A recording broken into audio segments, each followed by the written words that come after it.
In 2024, the UFC generated roughly $1.4 billion in revenue.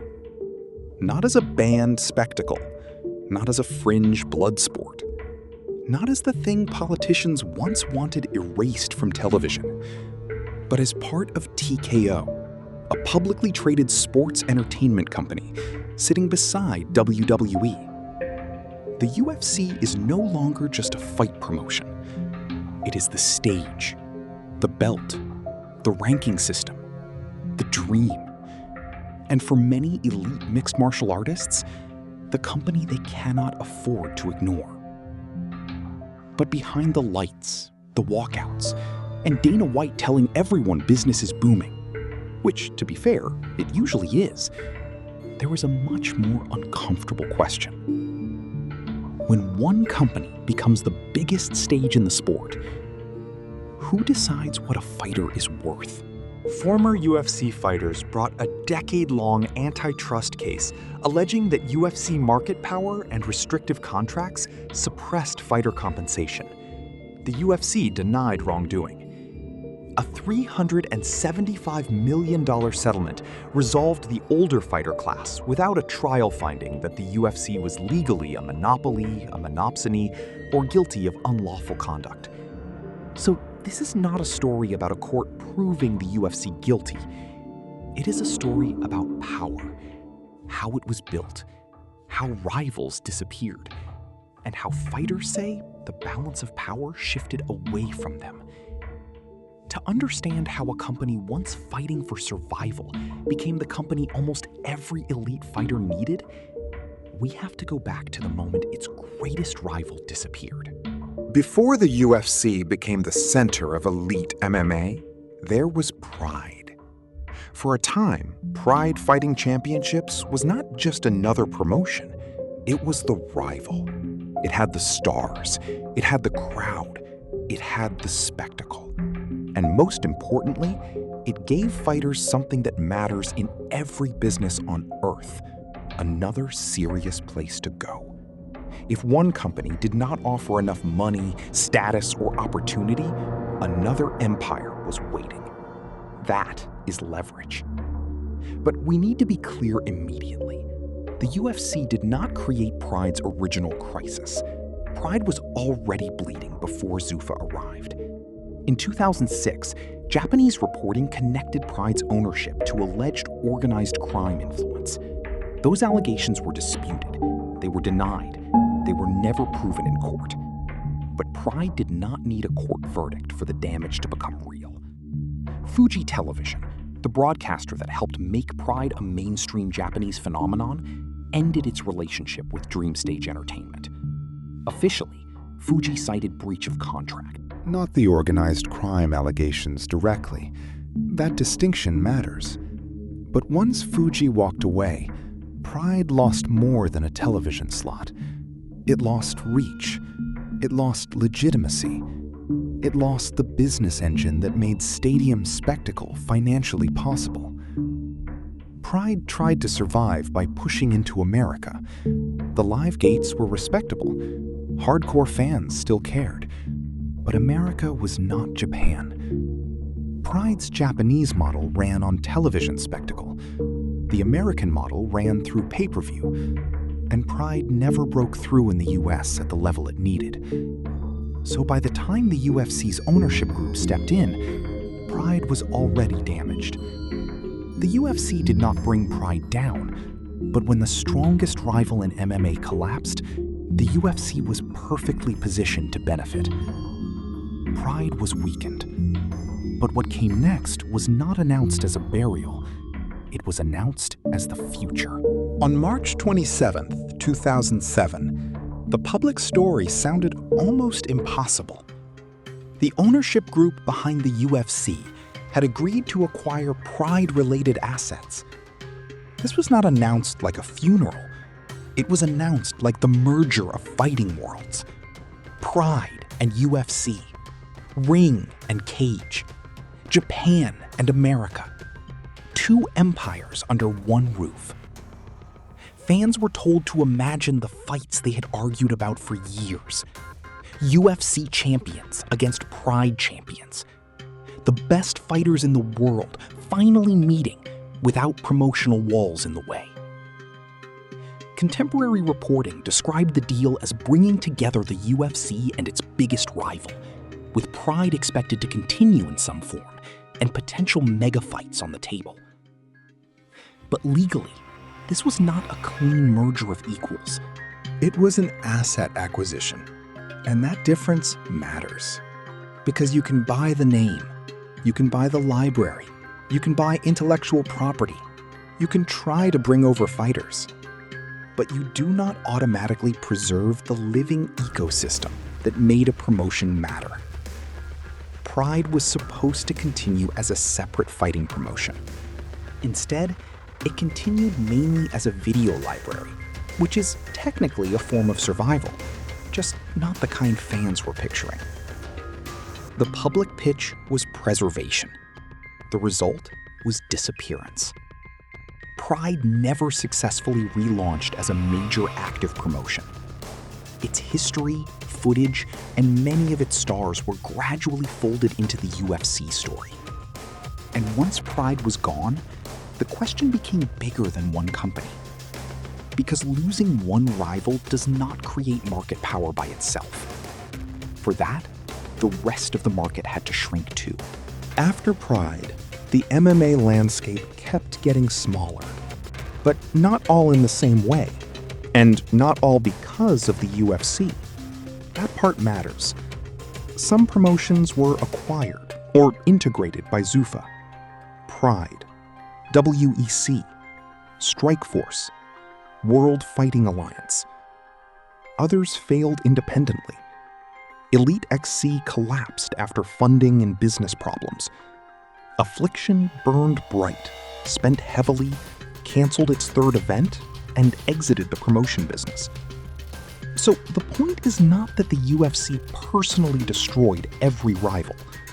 That would be too easy, and honestly, too convenient.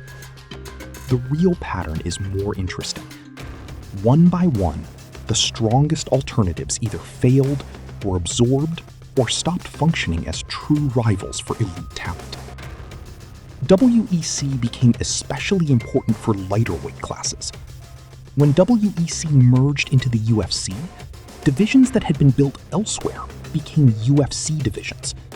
Jose Aldo became recognized as UFC featherweight champion. Dominic Cruz became recognized as UFC bantamweight champion.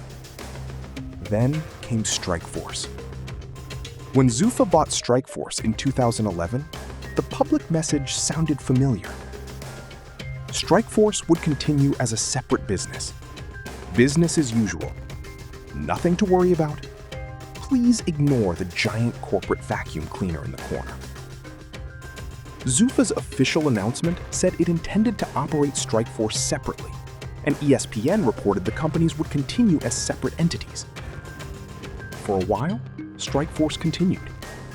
But by January 2013, it held its final event. Its best fighters moved into the UFC ecosystem. Its champions, contenders, and divisions became part of a bigger machine. To be fair, the UFC can argue this was not some sinister master plan. Many competitors had their own problems. Bad finances, bad television deals, bad timing, bad management. The UFC survived partly because it executed better.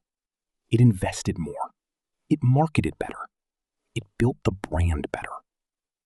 But survival creates power. Most people know the word monopoly. A monopoly is when one seller has overwhelming control over what customers can buy. But the fighter pay argument is often about something slightly different, a much less famous word, monopsony. A monopsony is when one buyer has overwhelming control over what workers can sell. For fighters, that second question may matter more, because the product is not just a ticket. The product is them, their bodies, their names, their prime years, their chance to prove they are the best in the world. Imagine 10 serious companies bidding for one fighter. The fighter has leverage. One company offers more money, another offers sponsorship freedom, another offers pay-per-view points, another offers a shorter contract. The fighter can choose. Now flip it. One powerful company looks at 10 fighters. If one fighter says no, 9 others are waiting. The leverage reverses. That is the heart of the allegation. Not that no other MMA promotions existed. They did. The question is whether those promotions were genuine substitutes for the UFC at the elite level. Could they offer the same prestige, the same audience, the same championship meaning, the same career advancement, the same money, the same ability to make a fighter matter? Fighters and their economic experts argue that UFC controlled the market for elite fighter services.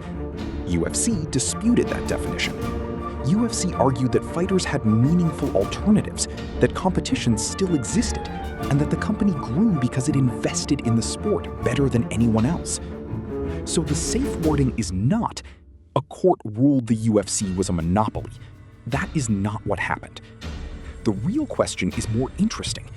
When one company becomes the place elite fighters cannot afford to ignore, how free is the market really? Market power explains the stage. Contracts explain the exit. The UFC's power was not only about buying rivals, it was also about contracts. The physical cage opens when the fight ends, but fighters alleged there was another cage, outside the cage, a contractual one. Exclusivity, extensions, champion clauses, tolling during inactivity or injury, matching rights, exclusive negotiation periods, promotional rights, ancillary rights, termination powers, arbitration provisions, class action waivers. Each one sounds technical, administrative, legal, the kind of thing that makes normal people's eyes glaze over and lawyers suddenly start using words like heretofore. But fighters argued that together, these mechanisms could make leaving much harder than it looked. A fighter might finish the listed fights on a deal, but still face an extension. A champion might not become free just because the last bout was over. A rival might be interested, but matching rights could make that rival wonder whether bidding was even worth it. And if rivals cannot reliably sign top fighters, they cannot build the stars needed to become true rivals. That creates a loop. The more top fighters UFC controls, the harder it is for rivals to grow. The harder it is for rivals to grow, the fewer equivalent options fighters have. The fewer equivalent options fighters have, the more leverage shifts back to the UFC. The class certification order discussed plaintiffs' theories about exclusive contracts, champion clauses, and contract duration.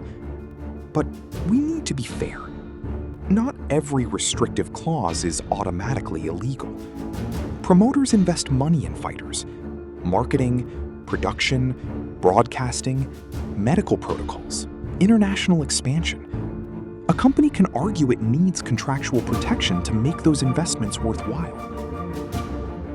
The legal question is not whether contracts exist. The question is whether the contract system, combined with market power, restricted fighter mobility in a way that suppressed compensation. That is why the contract story matters. Because fighter pay is not decided only on payday. It is decided when a fighter asks, "What are my alternatives? Can I leave? Can I negotiate? Can someone else bid? Or am I already locked into the only stage that really matters?" The fight lasted 15 minutes. The contract could last years. Contracts explain how fighters might stay. The money explains why that mattered. Now we get to the question everyone argues about: fighter pay. But the easiest version of this debate is usually the weakest. One person sees a disclosed purse and says, "That seems like a lot." Another sees the same number and says, "That seems insulting." both might be missing the real question. Because disclosed purses do not tell the full story. They may not include bonuses, pay-per-view points, side letters, sponsorship money, discretionary payments, training costs, management fees, taxes, medical expenses, or the difference between a superstar and everyone else. So the stronger question is not, did some fighters make more money than fighters made in 2005? Of course they did. The sport grew, the platform grew, the money grew. The stronger question is, did fighter compensation grow alongside the value of the business fighters helped create? Absolute Pay asks, how many dollars did the fighter make? Revenue Share asks, how much of the business went to the athletes creating the product? That is where the numbers become harder and more contested. MMA Fighting reported that unsealed documents showed UFC once commissioned a study that placed fighter compensation at 18.6% of total revenue for the period examined. That number is powerful, but it needs careful handling. What counted as compensation? Were sponsorships included? Were discretionary bonuses included? Which years? Which fighters? Which payments? What methodology? A number without definitions can become a weapon faster than it becomes evidence. Still, the broader question is structural. If multiple serious promoters are competing for fighters, pay pressure rises. If one promoter becomes the dominant path to elite status, that company may not need to bid as aggressively. That does not prove every fighter was underpaid. It does not prove every contract was unfair. It does not erase the UFC's role in growing the sport. It means bargaining power matters. And when bargaining power changes, money eventually follows. The UFC became larger, more profitable, more global, more valuable. The fighters' question was whether their share of that growth reflected the damage they took, the cards they filled, and the value they created. Not just for champions, not just for pay-per-view monsters, for the working fighters who kept the machine running. But spreadsheets only show part of the story. To understand leverage, you have to watch what happens when fighters say no. To understand the system, you cannot only look at graphs. You need people. 3 stories show 3 different warnings. First, Randy Couture. In 2007, Couture was not some unknown fighter begging for attention. He was UFC heavyweight champion, a legend, one of the faces of the sport. And yet, when he became frustrated with his compensation and treatment, leaving was not simple. He resigned. He spoke publicly about feeling taken advantage of. Legal and contract disputes followed. Eventually, he returned to the UFC. Couture's story shows the first warning. Even a champion may not be as free as fans assume. Then there were fighters like Jon Fitch and Nathan Quarry. This part matters because fighter pay debates often get trapped around superstars. Conor McGregor, Brock Lesnar, Ronda Rousey, the people with unusual leverage. But the antitrust case was not only about superstars. It was about a system that fighters alleged affected hundreds of athletes across the roster. Fighters good enough to reach the UFC, good enough to build the cards, good enough to absorb the risk, but not powerful enough to force the company to change terms. That is the second warning. If only the rare superstar can negotiate real freedom, then freedom is not the system, it is the exception. Then comes Francis Ngannou. Ngannou is the escape story, a reigning UFC heavyweight champion who walked away. After leaving, he said the contract did not give him the freedom he wanted.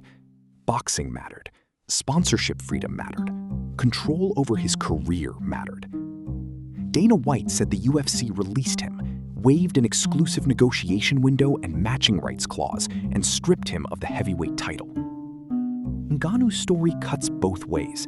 It proves escape is possible, but it also shows how rare that kind of leverage is. Ngannou was a heavyweight champion, a knockout artist, a global name, a fighter with boxing options.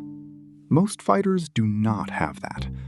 Most fighters cannot walk away from the UFC belt and expect rival leagues, boxing promoters, sponsors, and global media to keep calling. So these three stories are not the same story. Couture shows how hard it can be for even a champion to leave. Fitch and Quarry show why the lawsuit was about more than stars. Ngannou shows what freedom can look like, and how unusual that freedom really is. Together, they turn economics into a human question. If your body is the product, how much control should someone else have over your career? Those questions almost reached a trial. Almost. In 2014, former fighters filed an antitrust case against Zuffa, the UFC's parent company. The case gathered the threads we have been following: rivals disappearing, fighters locked into restrictive agreements, the UFC becoming the dominant path to elite MMA, compensation that fighters argued was lower than it would have been in a more competitive market. The fighters' argument was direct.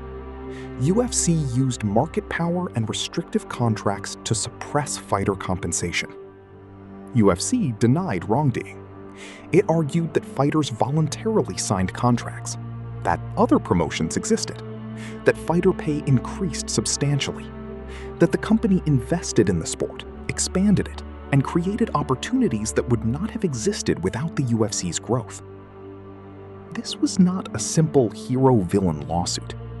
It was a fight over how the entire MMA labor market should be understood. The fighters said market power suppressed pay. The UFC said competition existed, pay increased, and the contracts were lawful. A fighter class was certified. A trial came close. Then settlement happened. An earlier proposed settlement was rejected. A later settlement of $375 million resolved the older Lee class. The class covered fighters who competed in UFC-promoted bouts in the United States during the identified 2010 to 2017 class period. But the settlement avoided a full trial. A serious documentary has to give the UFC's defense real weight, because there is another version of this story, and it cannot be ignored. When Zuffa bought the UFC in 2001, the promotion was not the empire it is now. It was damaged, politically toxic, restricted in many places, still fighting for legitimacy. The UFC did not simply inherit a mainstream sport. It helped build one. It invested in regulation, production, marketing, international expansion, rules, branding, television, pay-per-view. It helped turn mixed martial arts from something many people wanted banned into a global commercial sport. That matters. A company that takes the risk, invests the money, and builds the platform will naturally argue it deserves the reward. The UFC can also point out that fighters made more money over time in absolute terms, that many rival promoters failed because they overspent, mismanaged television relationships, or built unsustainable models, that fighters signed contracts voluntarily, that stars became famous through the UFC platform, and that market dominance is not automatically illegal. Sometimes the company that dominates is just the company that survives. So the fair question is not, did the UFC become powerful? It obviously did. The fair question is, did the UFC unfairly control MMA? Or did it simply build the one promotion that consistently survived? The answer depends on what you think the evidence proves, and what you think fighters are owed when their labor creates the spectacle. The UFC built the biggest stage in combat sports. It invested when MMA was unwanted. It transformed fighters into global stars. It created a championship recognized around the world. But that achievement came with power. Power over the championship. Power over exposure. Power over contracts. And fighters argued, power over what their careers were worth. Pride's fighters once had competing empires fighting for their talent. Then Pride disappeared. WEC was absorbed. Strikeforce closed. Other rivals failed. And over time, the path narrowed. The UFC did not create Pride's downfall. It did something more important. It survived it. Then it survived almost everyone else. It does not mean every UFC contract was unfair. It does not mean every rival deserved to survive. But it does show how power works. Sometimes power is not built by destroying everything directly. Sometimes power is built by being the last giant standing. Today, most fighters are not choosing between equal empires. They are fighting for admission to one. Because the UFC did not need to own mixed martial arts. It only needed to become the place mixed martial artists could not afford to ignore. And when one company becomes that place, the question is no longer just who wins the fight. The question is, who decides what the fighter is worth? So what do you think? Did the UFC save mixed martial arts? Or did it become too powerful for fighters to negotiate fairly? Tell me below. And if you want more stories about the business hiding behind the fights, subscribe to Dineverse.